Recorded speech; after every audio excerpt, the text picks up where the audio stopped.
यह सूरदास जी के भक्ति के पद का ज्ञान रूपी पद है।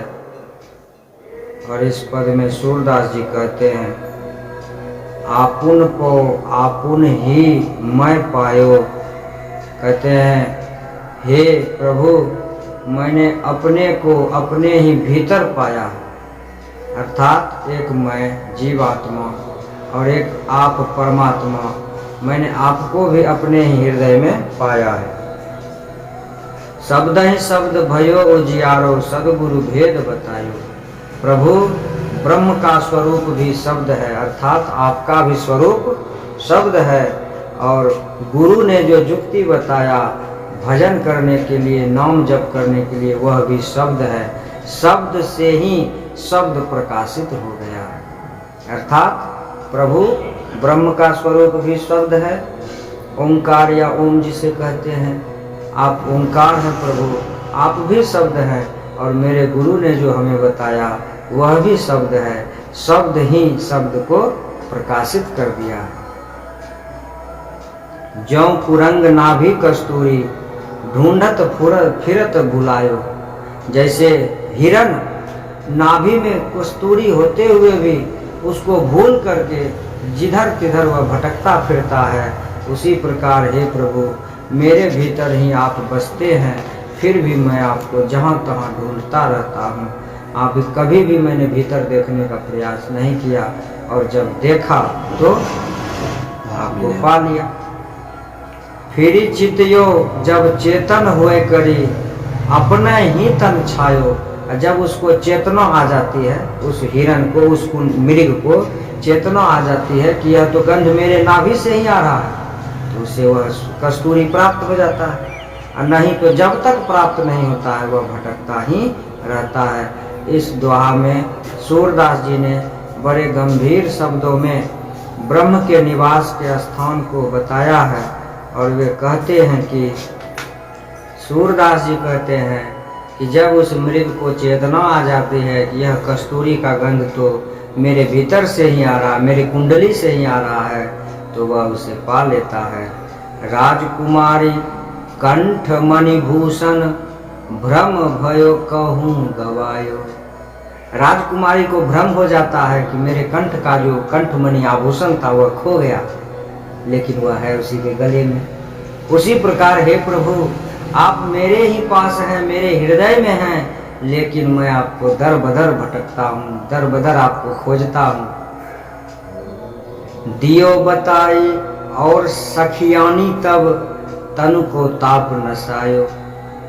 कहते हैं प्रभु, सखियों ने जब हमें यह भेद बता दिया तो मेरा जो मन का ताप था, मेरे जो मन के भीतर जो अहंकार, मोह वगैरह, जो या ईर्ष्या, द्वेष, मत्सर का जो ताप था, वह समाप्त हो गया, नाश हो गया। सपने माही नारी को भ्रम भयो।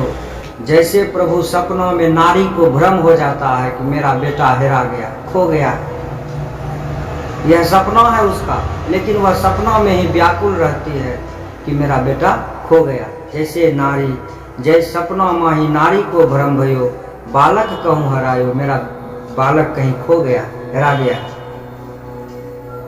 जागी लाखियो ज्यों को त्यों ही, है न कहू गयो न आयो।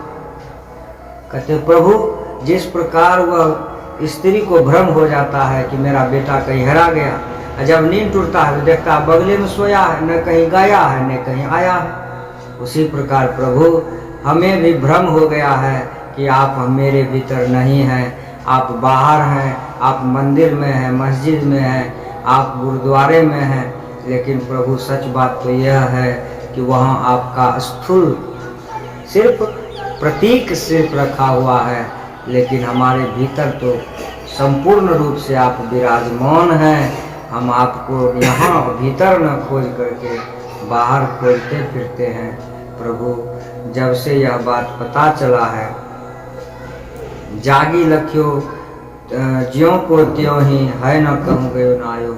जब जागते हैं, जब वह स्त्री जग गई तो उसको अपना पुत्र जैसे का तैसे मिला, उसी प्रकार प्रभु आप भी कहीं नहीं गए हैं, आप मेरे भीतर ही हैं। यह बात मैं अब जान गया हूँ। तो लगता है जैसे ना आप कहीं गए थे ना कहीं से आए हैं, मेरे भीतर जन्म से पहले से हैं मेरे साथ, और आज भी आप मेरे ही साथ हैं। सूरदास समझे कि यह गति, मन ही मन मुस्कायो। और सूरदास को जब यह भान हो गया, जब यह ज्ञान हो गया, तो वह मन ही मन मुस्काने लगे। जिसे मैं दर दर ढूंढता था वह तो मुझे मेरे पास ही मिला, जिसे खोजा गली गली वो मेरे घर के पिछवाड़े में। अर्थात सूरदास जी ने कहा कि जिसको मैंने गली गली ढूंढा, जत्र तत्र ढूंढता फिरा, वह मेरे ही घर के पीछे मिला। अर्थात मेरे घर, घर यही घट। लोग तो इसके और भी अर्थ लगाएंगे, मेरे घर के पिछवाड़े मिली मतलब कोई लड़की, लड़की नहीं, मेरे घर के पिछवाड़े में मतलब इस घर के ही पीछे जो दिख रहा है घर, इसी के पीछे अर्थात इसके अंदर में, भीतर में वह परमात्मा हमको मिल गया। प्रभु आपकी दया है जो आपने इस गूढ़ रहस्य को किसी विधि हमको समझा दिया। आप मेरे भीतर सदैव थे, सदैव हैं और सदैव रहेंगे। कही न जाए या सुख की महिमा, ज्यों गूंगे गुड़ खायो। हे प्रभु, इस सुख की जो महिमा है यह कैसे मैं आपसे कहूँ, कहा नहीं जाता है। इस सुख की महिमा हम नहीं बता सकते। जैसे अगर गूंगा को गुड़ खिला दिया जाए, मीठा खिला दिया जाए और उससे पूछे बताइए स्वाद कैसा है, तो वह क्या बताएगा प्रभु। उसी प्रकार से मुझ में भी आप, जब से मैंने इस तथ्य को जाना है तब से मैं आपके उस दृश्य को, उस गुण को देखकर अपने आप को भी मैं भूल चुका हूँ। अगर मुझसे पूछे कि वह सुख कैसा है तो मैं इसे बयान नहीं कर पा सकूँगा, क्योंकि वह बयान करने योग्य नहीं बल्कि वह अनुभव की चीज़ है। वह सिर्फ अनुभव हो सकता है। हर हर महादेव।